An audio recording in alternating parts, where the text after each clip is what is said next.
Connor let me into the small 2-bedroom apartment he shared with his mom. I scanned the room and noted the sparse furnishings: a 3-person couch, a small coffee table, side table, and lamp. No pictures hung on the walls, and I saw a couple of unopened boxes stacked in one corner. "How long have you two been here again?" I asked. "A little over a year," Connor said. "I know. Mom works a lot and hasn't had a whole lot of time to decorate or anything. Plus, we hope we aren't going to be here forever."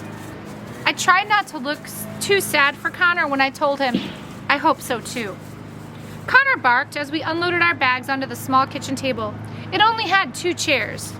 Just then, a bedraggled-looking blonde woman wearing a nightgown and a robe emerged from a small hallway. "You home, baby?" she said. Then she noticed me. She looked both surprised and embarrassed as she pulled her robe closed and tightened her belt. "Oh," she breathed, "you brought a friend home." "Mom, this is Aven." She glanced briefly at my torso. "Hi, Aven. I'm sorry I'm not more presentable for you." "That's okay," I said, to try to ease her embarrassment. "Connor told me you had to work all night." She gazed at Connor. "Yeah, I was just coming out to tell him there's a bowl of macaroni and cheese in the fridge for him to heat up for dinner. I'm sorry I don't have more." "No, that's okay," I said before she could finish.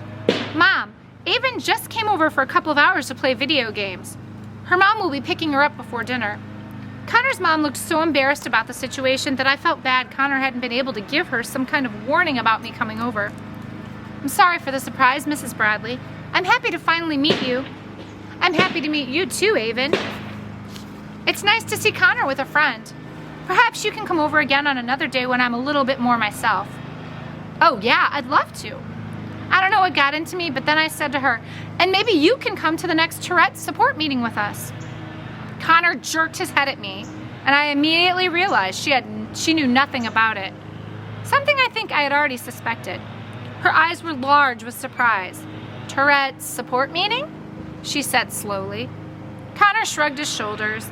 "Yeah, Aven and I went to a support meeting one day while you were working." "Connor, I wish you would tell me about these things." Her eyebrows furrowed together. "How did you get there?" "Aven's mom drove us." "Don't worry," I said, noticing the look of concern on her face. "We're not like a psycho family or anything. We're totally normal except for..." I motioned toward my torso, toward my shoulders with my head. "But my parents had nothing to do with that." She gave me a tired smile. "I'm sure your family is lovely." She turned her attention back to Connor. "I'm happy you're going to a support group, baby. Just, when Aven's mom comes to pick her up, I'd like to meet her, please." Connor nodded. She went to him and kissed the top of his head. "I'm going back to sleep. Could you wake me up in a little bit so I can make myself more presentable?" Connor nodded again. Then she walked back down the small hallway and disappeared into a dark bedroom. I turned to Connor. "Your mom's nice." "I don't know why." He cut me off. "I wish you hadn't told her about the support group. She doesn't have time to go, and now she'll just feel bad about it." "Why don't you at least give her a chance to decide what she wants to do?" "She doesn't need any more stress than she already has," he said. "I don't think the support group would stress her out. I'm sure she's more stressed out not knowing what's going on with you. She's better off without having to deal with me." I suddenly saw things too clearly. It wasn't at all that Connor's mom couldn't stand him, as he had said. It was that Connor couldn't stand himself. He blamed himself for all his mom's problems. His dad leaving, this tiny apartment, her hectic work schedule. I knew he felt it was all his fault.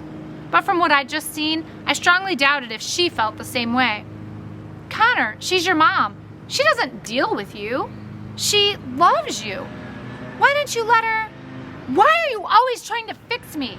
Connor snapped. "Why don't you just be my friend, Aven? I don't need to be fixed." "I don't want to fix you," I said.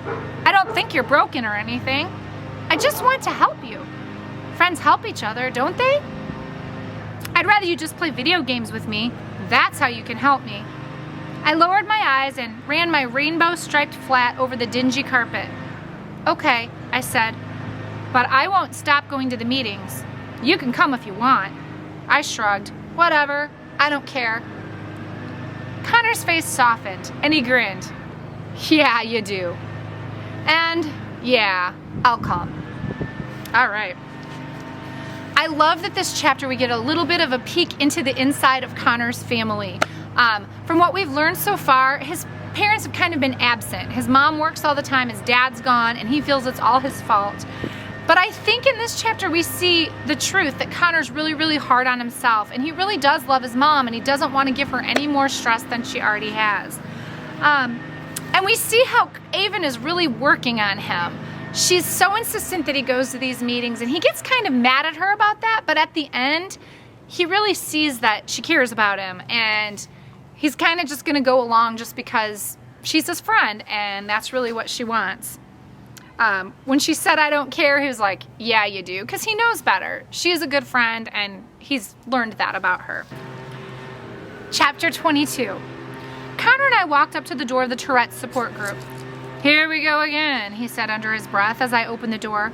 This month's group was smaller. Only Dexter, Jack, and Mason were there. "Hey, armless Aven," Dexter said. "Is that a new tick, Dexter?" I asked, thinking of his tendency to say inappropriate things. "What do you mean?" he said, a baffled expression on his face. I grinned at the floor. Never mind. Dexter patted the seat next to him. "Come sit here, chicken nibble." Connor and I sat in 2 seats next to Dexter. "Where's everyone else?" I asked. "I don't know," Dexter said. "Maybe Rebecca slapped herself so hard, chicken nipple, that she's lying passed out on her kitchen floor." Jack snorted loudly. "That's not cool, Dex," he said. I shook my head. "Definitely not cool." "I'm sorry," he said, clearly doing his best to look innocent. "It could be the bathroom floor." "That's enough, Dexter."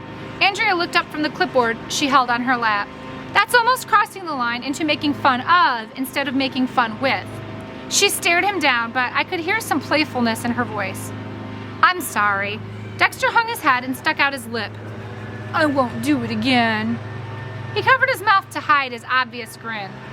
"Well, it looks like this is all we have today," Andrea said. "Why don't we go ahead and get started?" Since we all talked a little bit last month about our fear of going out in public, I thought this month would be a good time to talk about some techniques for staying relaxed when we do go out. There's no reason for any of you should feel you need to stay confined to your house out of fear of venturing out.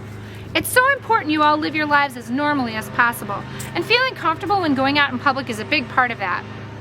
"But what if we can't relax and our tics get really bad?" Jack said, letting out his loud whooping noise. "Don't already decide that you can't relax in public, Jack," Andrea said. "That's why I'm going to teach you some techniques you can use." "Are you going to tic in public?" "Probably, yes." You have to accept that, but you don't have to allow it to get out of control.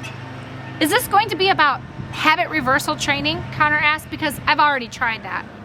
"What's that?" I asked him. Before he could answer me, Andrea said, "No, Connor, we're not going to be discussing habit reversal training today." Connor turned to me. "It's when you try to focus your attention on doing something that basically competes with the tic. As soon as you feel the urge. Over time, it's supposed to make you feel the urge to tic less." "Does it work?" I asked. "A little," Connor said, "but I haven't been very good about doing it." "It can work well for some kids," Andrea said, "but today we're just going to focus on relaxing." I ignored her. "Maybe you should try it again if it worked," I told Connor. "I told you I'm not going to therapy anymore, Aven," he said. "Besides, it didn't work well for me." I frowned and kicked at my chair legs as Andrea went on about how to breathe deeply. We all closed our eyes, and she told us to breathe in slowly through our noses and out slowly through our mouths. I found it difficult to relax with Dexter repeatedly saying, "Chicken nipple," next to me, but I did my best. "Now," Andrea said in a soothing voice, "feel a warmth in your chest. A wonderful warmth that travels from your chest to your shoulders, now down your arms, and into your fingertips." I couldn't help it. I totally burst out laughing. Then Connor and the other guys joined me. "You feel that warmth in your fingertips, Aven?" Dexter asked. Andrea tried to continue talking about the warmth drifting down to our legs and feet, but everyone kept giggling and ticking, so eventually she gave up and talked to us about other ways we could relax in public. These included using our breathing, visualization, meditation, and even counting or going over our times tables. At some point, Andrea said we should all have a goal we were working toward.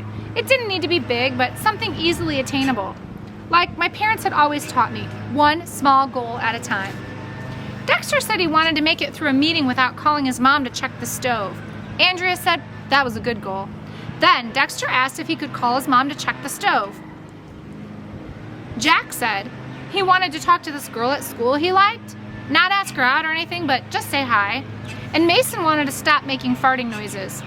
When Andrea asked me what my goal was, Connor and I looked at each other with knowing grins, but I wasn't about to tell the whole group about our murder investigation. Instead, I said I wanted to learn how to use nunchucks, which was also true. When Andrea asked Connor about his goal, I blurted, "Connor's going to challenge the next person who makes fun of him at school to a cage match." The others giggled, but Connor squinted at me suspiciously, then turned his attention to Andrea. "I guess I should try to get out somewhere," he said. "I haven't been anywhere but school and Stagecoach Pass since I moved." The way he said his goal felt non-committal, and I doubted he would follow through with it. Andrea gave us the last 10 minutes to socialize, so everyone wanted me to show them what kinds of things I could do with my feet. Andrea handed me her clipboard, paper, and pen, and I wrote, "People with arms are lame." I also opened up a water bottle and put my hair in a ponytail. Impressive stuff. "Wow, Aven," Dexter said. "You're like a superhero. Like a totally awesome armless superhero." "If only I had those nunchucks," I said. "Armless Aven," Dexter announced, "able to open water bottles with a single toe." I blushed. That darn idiopathic craniofacial arrhythmia? Not a single toe, but that's okay. I glanced at Connor, but he wasn't smiling. Actually, he looked downright annoyed. Later, on the way home in the car, I asked him, "What's the matter with you?" "Nothing." He slumped down in his seat and crossed his arms. "Dexter just thinks he's so funny." "He is funny," I said.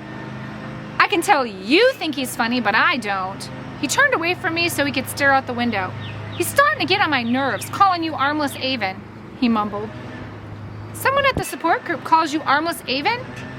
Is that from his Tourette's?" Mom asked. "No," Connor said. "It's from his stinky personality." I looked at Mom in the rearview mirror. I could tell from her wrinkled, squinty eyes she was grinning. I grinned back and then looked out my own window, hardly able to keep myself from giggling. I had never, ever in my entire life made a boy jealous until now. All right. I love that sweet little interaction between Aven and her mom at the end of that chapter when they're just making eye contact and inferring that Connor was a little bit jealous of Dexter and that's why he didn't like him. All right, that's all for today. I hope you have a fabulous evening and you are out able to enjoy some of this glorious day at a safe social distance, of course.